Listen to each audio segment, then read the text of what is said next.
নমস্কাৰ বন্ধুসকল, আজি আপোনালোকৰ সন্মুখত মই এটা ভিডিঅ' লৈ আহিছোঁ। আজিৰ পৰা আপোনালোকৰ ফেচবুক, ইনষ্টাগ্ৰাম আৰু ইউটিউবত ভিডিঅ' দিয়াৰ সমস্যা একেবাৰে সমাধান কৰি দিম।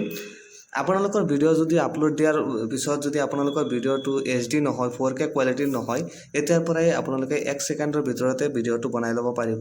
গতিকে আপোনালোকে মোৰ ভিডিঅ'টো সম্পূৰ্ণ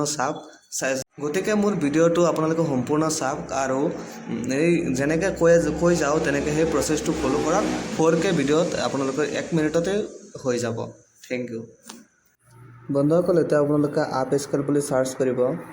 প্ৰথম এপ্লিকেশ্যনটোত ক্লিক কৰি অলপ সময় ৰ'ব। পিছত চুজ অপশ্যন বুলি আছে, চুজ ইমেজ, আপোনালোকৰ ফটোটো দিব।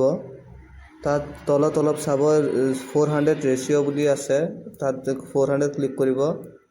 দিয়াৰ পিছত অলপ সময়